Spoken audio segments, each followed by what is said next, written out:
Tahun 2026 mungkin kedengarannya masih jauh ya. Tapi BMKG, Badan Meteorologi kita, baru aja merilis sebuah peringatan yang penting banget. Ini bukan sekedar ramalan cuaca besok, tapi soal potensi musim kemarau yang bisa jadi lumayan ekstrim dan dampaknya, ya, ke kita semua. Yuk, kita coba bedah bareng-bareng peringatan ini. Nah, pertanyaan ini bukan basa-basi. Kesiapan kamu, keluarga kamu, dan kita semua sebagai masyarakat itu bakal jadi kunci. Soalnya menurut BMKG, tantangan yang ada di depan mata ini bakal benar-benar menguji kita. Coba kita lihat seberapa serius sih situasinya. Oke, ini dia inti dari peringatan BMKG. Musim kemarau 2026 itu diprediksi bakal datang lebih cepat dan juga lebih kering dari normal.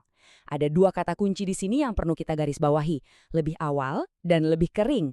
Yuk kita cari tahu apa artinya ini buat kita.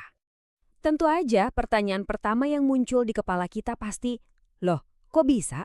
Apa sih penyebabnya? Nah jawabannya itu ada di sebuah fenomena iklim global yang dampaknya luar biasa kuat. Mari kita selami sedikit penjelasannya. Jadi biang keladinya itu fenomena yang namanya ENSO. Gampangnya gini, ini tuh semacam perubahan suhu di Samudra Pasifik yang fungsinya kayak saklar cuaca raksasa.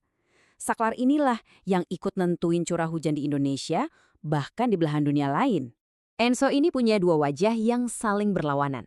Ada La Niña yang biasanya bawa musim hujan super basah ke Indonesia, dan ada El Niño yang identik banget sama kekeringan. Nah, kita ini kan baru aja ngelewatin fase La Niña, dan sekarang pendulum iklimnya kayaknya mulai berayun ke arah sebaliknya. Dan ini dia angka kuncinya. BMKG memprediksi ada peluang 50–60% terjadinya El Niño di paruh kedua tahun 2026. Dalam dunia perakiraan iklim, probabilitas setinggi ini tuh udah jadi sinyal yang kuat banget. Inilah alasan kenapa peringatan ini dikeluarkan dari sekarang. Oke, kita udah paham kenapanya. Sekarang kita geser ke kapan dan di mana.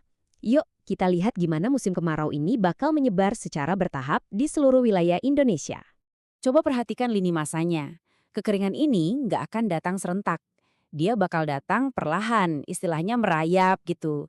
Mulai dari April di sebagian kecil wilayah, terus nyebar lebih luas di Mei dan Juni, sampai akhirnya nanti ada puncaknya.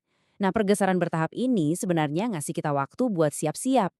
Wilayah-wilayah yang padat penduduk dan jadi lumbung pangan utama kita, seperti Sumatera, Jawa, Bali, dan Nusa Tenggara, ini bakal jadi yang pertama merasakan dampaknya.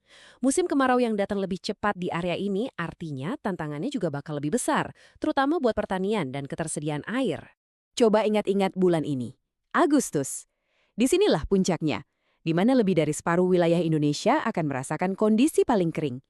Agustus 2026 bakal jadi bulan yang sangat krusial, dan persiapan kita harus fokus ke periode ini. Oke, jadi kemaraunya datang lebih awal. Tapi, separah apa sih kondisinya?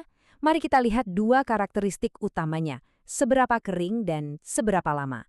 Ini bakal ngasih kita gambaran yang lebih utuh. Coba lihat angka ini, 64,5%. Artinya, hampir 2 dari 3 wilayah di Indonesia bakal ngalami musim kemarau yang hujannya jauh di bawah rata-rata. Dengan kata lain, ini bukan sekedar kering biasa, tapi kering banget. Masalahnya, nggak cuma lebih kering, tapi juga lebih lama.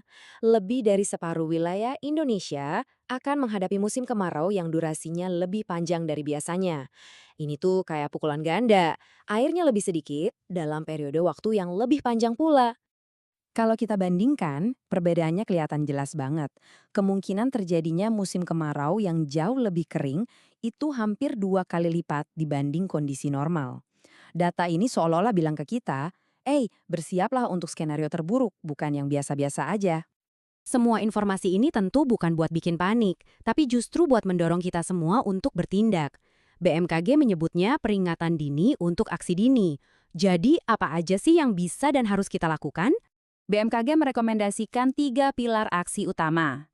Pertama, di sektor pertanian, para petani perlu menyesuaikan jadwal tanam biar panen bisa selamat. Kedua, sumber daya air. Setiap tetes air di waduk dan irigasi harus dikelola seefisien mungkin. Ketiga, dan ini vital banget, tingkatkan kesiapsiagaan terhadap kebakaran hutan dan lahan atau karhutla yang selalu jadi ancaman besar pas musim kemarau kering. Dampaknya ini akan kita rasakan langsung di kehidupan sehari-hari. Ini soal ketersediaan pangan di pasar, soal pasokan air bersih di rumah kita, bahkan soal kualitas udara yang kita hirup kalau sampai terjadi kebakaran hutan. Semua sektor ini saling nyambung, dan kalau satu bermasalah, yang lain bisa ikut kena imbasnya. Seperti yang dibilang sama Kepala BMKG, peringatan ini ya cuma sekedar informasi kalau nggak ada aksi nyata. Tantangannya udah jelas, solusinya pun udah ada di depan mata. Jadi, pertanyaan yang tersisa sekarang bukanlah apa yang harus dilakukan, tapi apakah kita akan melakukannya sebelum semuanya terlambat. Waktu untuk menjawabnya dimulai dari sekarang.